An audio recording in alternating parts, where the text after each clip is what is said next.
doctor Ricardo Tapia, bienvenido, muy buenos días. Muy buenos días, Viri, Juanjo, Paco. Es un gusto estar aquí, como siempre, muy agradecido, como decía don Pedro Vargas, por el espacio, muy agradecido. A título personal y a nombre de la Universidad Autónoma del Estado de Morelos, y muy contento con la cumbia de Cortinilla. Buenísima, Está de don muy Pedro padre, Alberto ¿verdad? Cárdenas. Y para arruinar el momento quiero hacer una denuncia. Francisco Santillán aprovechó que estaba distraída haciendo entrevistas y se acabó las galletas que nos pusieron para Eran compartir. para mí. ¿Para quién eran, Kika? Este... ¿Para mí o para los dos?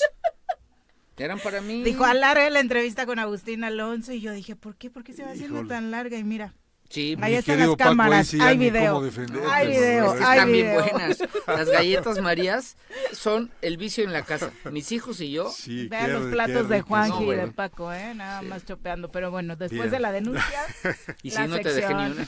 Vamos a poner en paz las cosas. El día 22 de septiembre, o sea, el día de ayer, fue el Día Internacional de la Paz, y vamos a platicar un poco de eso. El 30 de noviembre de 1981, la Asamblea General de la Organización de las Naciones Unidas determinó que los días 22 de septiembre de cada año se debería de conmemorar un Día Internacional de la Paz.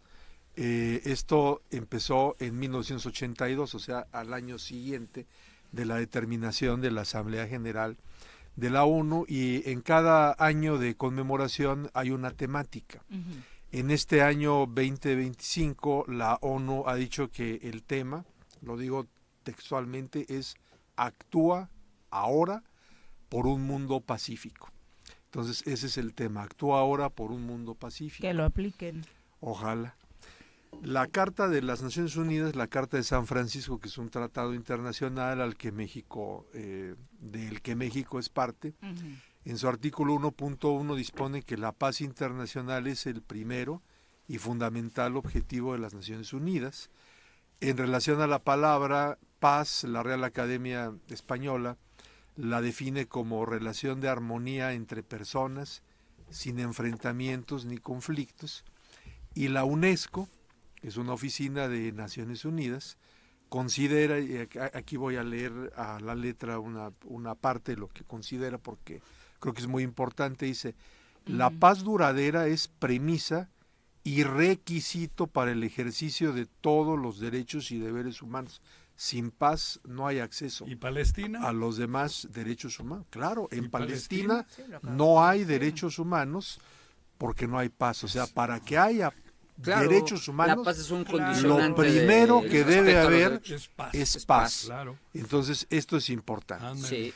Y se nos dice también que la paz no solo es ausencia de conflictos armados, desde luego que es ausencia de conflictos armados, pero no solamente es eso, y aquí es a donde leo a la letra, dice, es un concepto mucho más amplio y positivo que engloba el derecho a ser educado en y para la paz, el derecho a la seguridad humana y a vivir en un entorno seguro y sano, el derecho al desarrollo y a un medio ambiente sostenible, el derecho a la desobediencia civil y a la objeción de conciencia frente a actividades que supongan amenazas contra la paz, el derecho a la resistencia contra la opresión de los regímenes que violan los derechos humanos, etcétera. Entonces, no solamente ausencia de conflicto armado, sino todas estas cosas, bienestar, seguridad.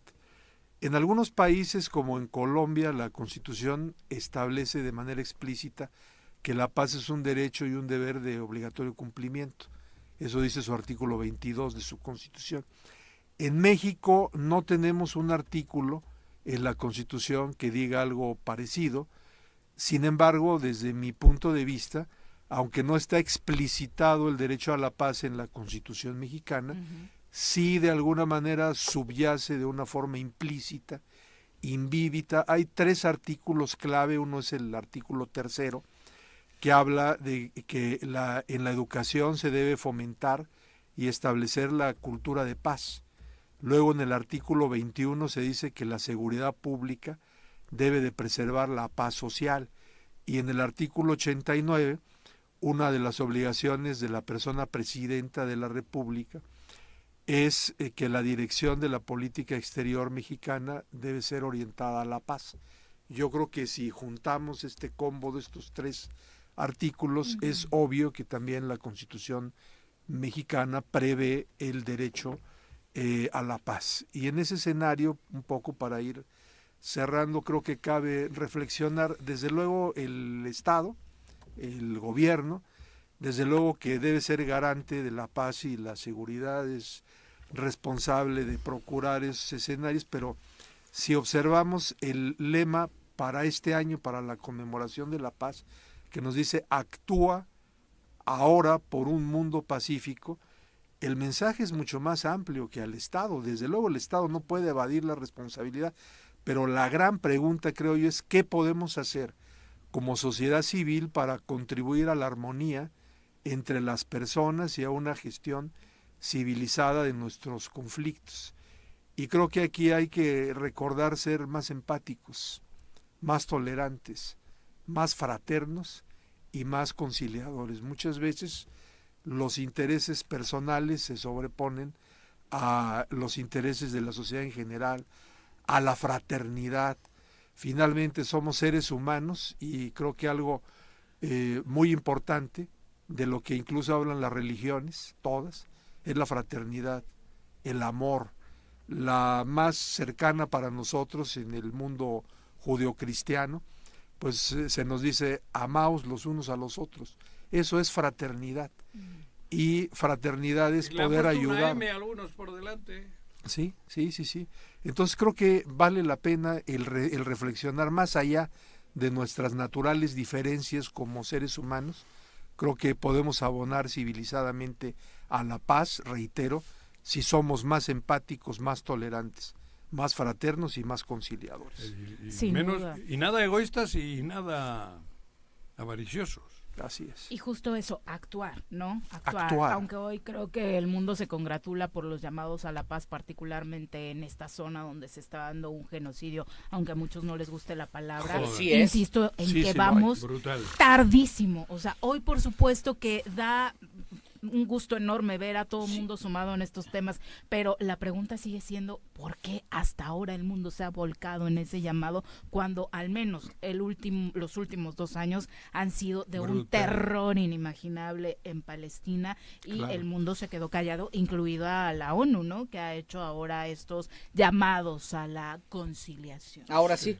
Sí, claro. Ahora sí y también y son importantes los llamados, pero hay que hacer más cosas. Claro. O sea, finalmente hay gente que Claro. se está muriendo, gente inocente que no es militar, que es civil, que está siendo atacada. Pero no han podido ni siquiera abrir las puertas para la entrada de la ayuda humanitaria a los palestinos que se encuentran. Por eso en otra vez el lema actúa además, ahora por un mundo pacífico. Exacto.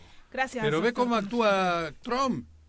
No, bueno, pero es que esa es una jalada, Juanji. No, pero, eso es lo peor que puede existir eso, Paco, en el mundo. Bueno, las determinaciones respecto a la libertad de expresión en ese país de las últimas 48 horas en voz de Trump han sido Pero en lo que refiere a detestables. Palestina, sigan matando, les dijo.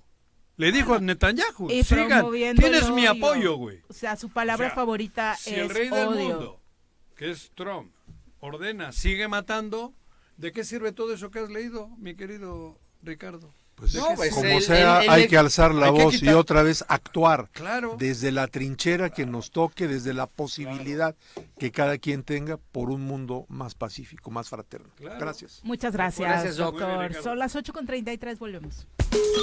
Bueno.